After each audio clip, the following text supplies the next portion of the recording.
Salut, c'est le retour de la Coupe d'Europe ce mercredi 5 août avec les huitièmes de finale de l'Europa League qu'on va pouvoir suivre en 2 jours. 4 matchs mercredi, 4 autres jeudi. Aujourd'hui, on est là pour s'intéresser tranquillement à ce qui va se passer ce mercredi soir. 2 horaires, 18h55 et 21h. C'est bien, ça nous permettra de passer une belle soirée foot et donc de retrouver ce parfum Coupe d'Europe. Ça va monter en puissance avec aussi, et à partir de vendredi, la Ligue des Champions, Juve, Lyon, Manchester City, Real Madrid, enfin bref, là on va vraiment rentrer dans un mois d'août très chargé niveau actualité footballistique et franchement, pour mon plus grand plaisir, avant de démarrer la vidéo et de vous donner mes pronostics, mes paris sportifs, je le place, mais venez me rejoindre sur mon groupe Telegram où je vous donnerai encore plus de pronostics sur ces matchs d'Europa League. Le lien il se trouve dans la description.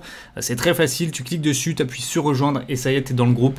Ce groupe-là, il est totalement gratuit. Vendredi, mon nouveau site va sortir et ça sera encore autre chose.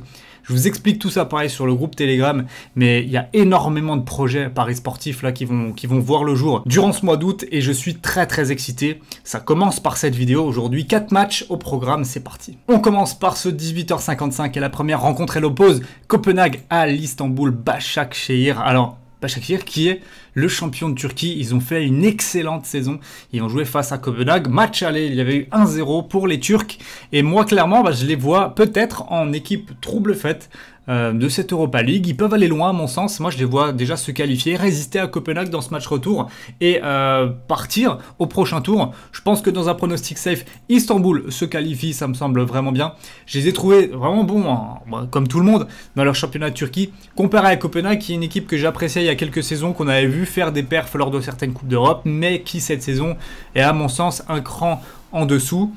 Voilà, face aux champions de Turquie, pour moi, ça passe pour Başakşehir au tour suivant. Shakhtar Donetsk contre Wolfsburg, là aussi on avait un match qui comptait un aller. Victoire 2-1 des Ukrainiens en Allemagne, belle perf de leur part et clairement qui leur offre un avantage assez conséquent pour la qualification. Pour autant, leur qualif, elle est toujours cotée à 1-20 malgré qu'ils aient mis 2 buts à l'extérieur. Moi je reste quand même sur un avantage très logique au Shakhtar Donetsk qui réalise une belle saison, qui évolue face à une équipe de Wolfsburg qui, voilà, c'est un peu tout ou rien, c'est difficile à décrypter cette équipe. Ils ont été pas mal depuis le retour sur les terrains, mais j'ai trouvé quand même que contre les grosses équipes, eh bien, ça pêchait lors des gros rendez-vous.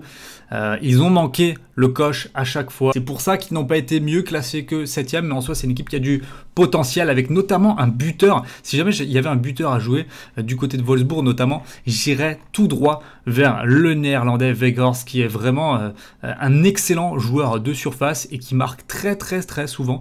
Il est déjà à 16 buts il me semble en championnat, enfin il a fait 16 buts en championnat. 2 en Europa League. Il est ici coté à 2,48 et je pense qu'en double chance avec un joueur du Shakhtar, ça peut vraiment être très intéressant. Par exemple, un Junior Moraes ou un Weghorst coté à 1,58. Je trouve que c'est vraiment très intéressant. Manchester United face à Lask Linz. Alors là, on est déjà sur un match aller qui a sans doute livré le verdict de cette double confrontation puisque les Mancuniens se sont imposés 5-0 à l'extérieur. Extrêmement difficile de voir la tendance inversée, voire même impossible, parce que tout simplement, c'est Manchester United, ils évolueront chez eux. Ce qu'on a vu depuis la reprise dans cette équipe mancunienne, c'est tout simplement formidable. Même si sur la fin de saison, physiquement, c'était un petit peu plus compliqué. Là, ils ont eu le temps de récupérer, de se remettre bien en forme, mais avec une équipe au complète, donc avec Greenwood, avec Martial, avec Rashford, avec Pogba, avec l'arrivée de Bruno Fernandes depuis le mois de janvier. C'est une équipe qui m'a beaucoup impressionné, notamment par sa force offensive. Certes, derrière, c'est parfois encore un petit peu bancal, mais offensivement, qu'est-ce que c'est plaisant à regarder les enchaînements des pépites offensives de l'équipe. En plus, ils jouent contre une équipe de Lask Linz qui est vraiment en difficulté. Ils ont très mal terminé le championnat. Donc l'un dans l'autre, je vois pas à quel moment il pourrait y avoir le moindre doute sur cette confrontation-là, à voir quelle équipe va aligner Solskjaer demain. Est-ce qu'il va pas vouloir faire tourner un petit peu en vue des matchs qui vont vraiment s'accélérer si Manchester va loin? Mais moi, je pense quand même qu'ils vont se mettre en jambes et de manière assez simple, j'ai envie de dire, victoire de Manchester United, c'est coté à 1,25 et même, j'irais même plus loin, je dirais victoire par au moins 2 buts d'écart des hommes de Solskjaer. Il me semble y avoir un vrai écart de niveau dans cette confrontation-là. On l'a vu à l'aller et je pense qu'on le verra de la même manière au retour. 1,58, c'est pas trop mal. Dernier match de ce mercredi soir et il est très intéressant. Il oppose l'Inter Milan à Retafe, le club espagnol. Alors là, par contre, on n'a pas eu de match aller, c'est-à-dire que ça va se jouer sur un match sec dans un terrain neutre.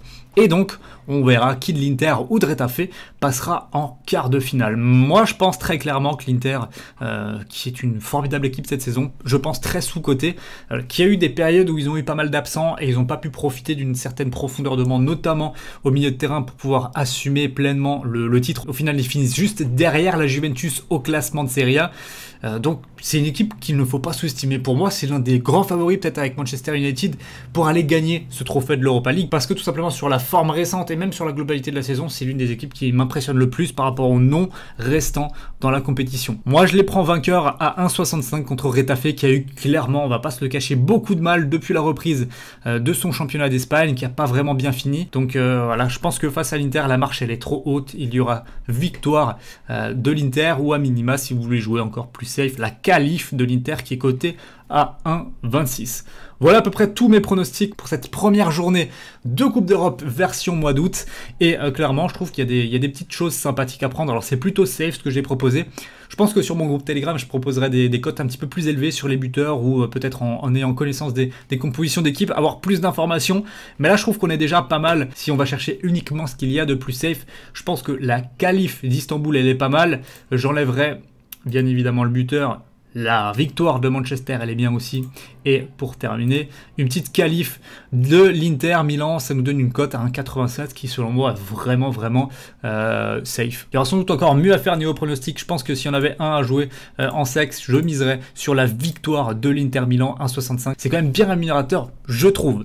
N'hésitez pas à lâcher un gros like sur cette vidéo, ça me ferait très plaisir. C'est vrai que j'ai besoin de remonter cette chaîne YouTube, ça me ferait plaisir là que vous abonniez, toutes les personnes qui regardent cette vidéo, que vous lâchez votre petit abonnement, c'est gratuit et moi ça me fait très plaisir que vous mettez aussi le pouce bleu. Franchement ça j'insiste dans les vidéos, mais j'en ai besoin pour le référencement, pour revenir sur YouTube. Pour ceux qui me découvriraient ou qui ne le savent pas, j'avais auparavant une chaîne à 60 000 abonnés qui a été supprimée, donc j'ai dû repartir de zéro et forcément voilà, la période Covid ça n'a pas permis de faire un grand nombre de vidéos pronostics paris sportifs, puisque c'est le thème de la chaîne. Donc voilà, on va revenir en force en ce mois d'août, Coupe d'Europe, la Ligue 1 qui va reprendre aussi, donc vous inquiétez pas, il y aura du contenu qui va sortir. Moi je vous dis à très bientôt pour de nouvelles vidéos sur le football et les pronos. Ciao.